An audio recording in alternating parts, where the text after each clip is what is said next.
No começo da pesquisa, a primeira coisa que eu já sabia era que o planeta é uns 99% composto por água, e a maior parte sendo void. E ele é menor do que a Terra, mas não é dito quanto. Mas se é menor do que a Terra, então a gravidade exerce menos pressão sobre o fundo, o que permite que o oceano seja mais profundo.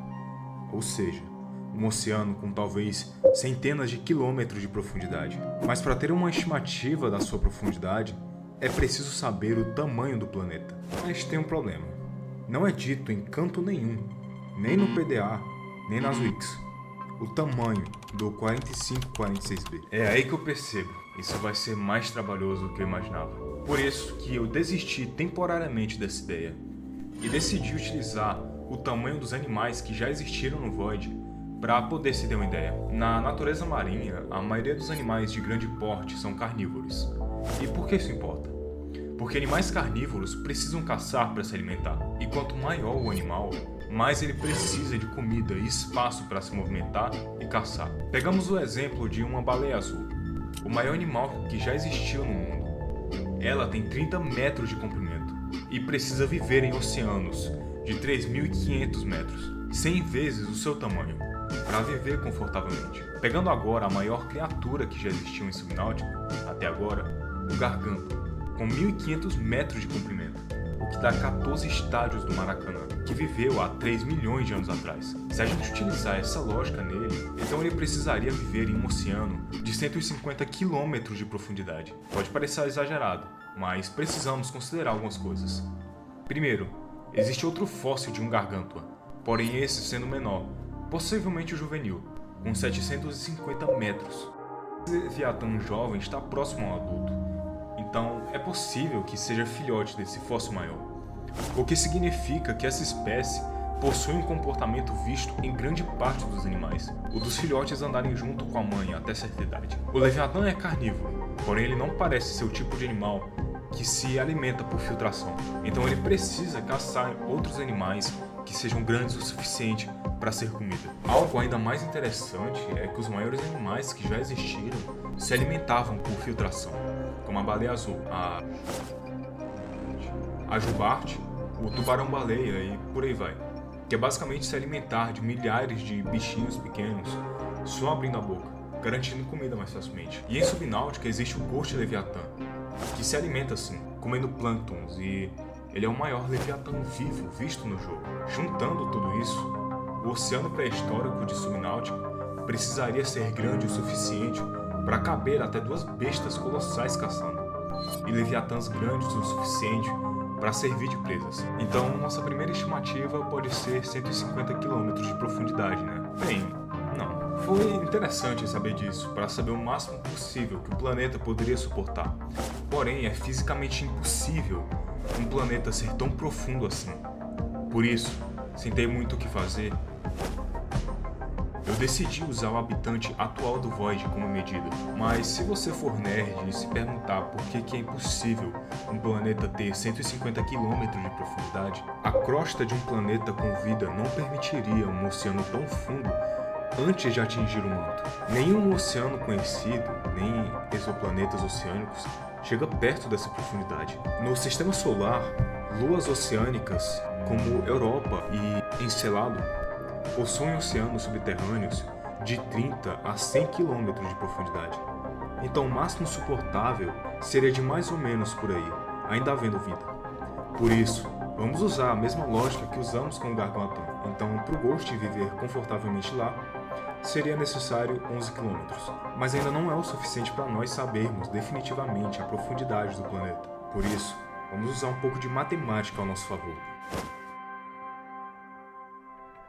Se descobrirmos a gravidade do planeta, saberíamos quanto a gravidade exerce pressão sobre o fundo oceânico, descobrindo assim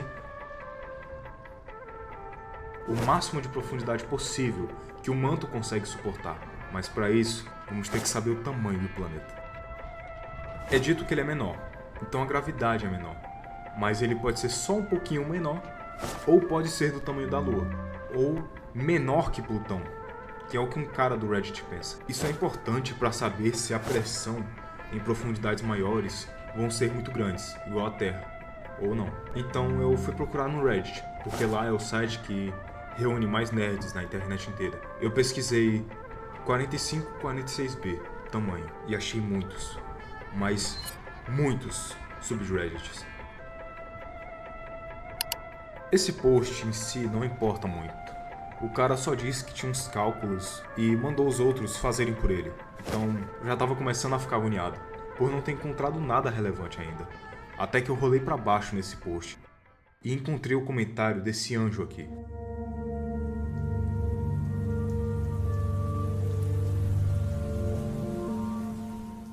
Margaret levou pelo menos 21 dias para chegar ao Ártico, em seu terceiro registro. Ela afirma que estava viajando há 14 dias quando o Reaper começou a afundar, e mais tarde menciona que o montou por 3 semanas. As correntes oceânicas geralmente se movem a uma velocidade de 14,4 km por hora.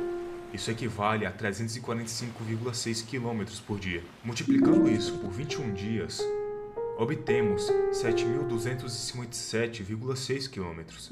Essa distância equivale a 1/4 da circunferência do planeta, já que a cratera de subnáutica provavelmente está localizado no Equador, devido ao clima tropical e à temperatura padrão de 25 graus Celsius, enquanto o setor zero é essencialmente o polo sul do planeta. A jornada de Margaret começou ao sul da cratera, no Grand Reef. Após matar o Reaper, ela se encontrou na Ecological Dead Zone, o Void, o que significa que ela deve ter seguido para o sul. Se tivesse ido para o norte, outras criaturas marinhas da cratera também teriam atacado. Portanto, se 7.257,6 km corresponde a 1/4 do planeta, a circunferência total seria de 1/4 do planeta multiplicado por 4 é igual a 29.030,4 km.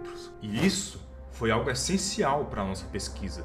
Sabendo que o planeta tem essa circunferência e o planeta Terra tem 40.075 km de circunferência, então nós entendemos que o planeta de subnáutica é 27,5% menor que a Terra. E isso, cara, importa muito.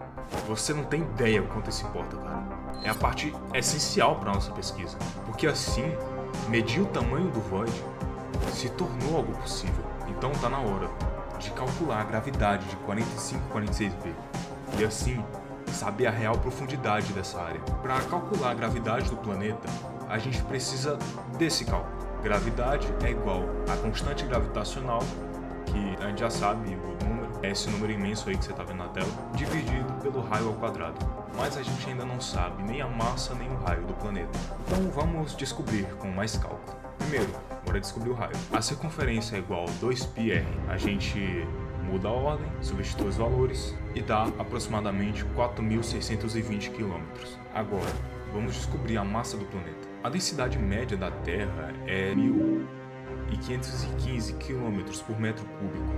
Então vamos assumir que seja igual ao 4546b, já que os materiais são provavelmente o mesmo. Para facilitar, a gente converte o raio de quilômetros para metros. Então, e a massa dá aproximadamente 3,7 vezes 10 elevado a 24 quilos. Agora que a gente sabe o raio e a massa, vamos calcular a gravidade do planeta. Bom, substituímos os valores e tudo isso dá 7,12 metros por segundo ao quadrado. Assim, nós sabemos a gravidade do planeta de subnáutica, o que faz sentido, já que a gente realmente demora mais para cair e às vezes nem morre caindo de tipo uns 10 metros, coisa que se tu fizesse na Terra tu quebraria o pescoço. Com uma pesquisa rápida no Google, eu descobri que para calcular a profundidade máxima eu preciso usar o cálculo da pressão hidrostática. Pressão máxima é igual a densidade da água vezes a aceleração da gravidade vezes profundidade máxima.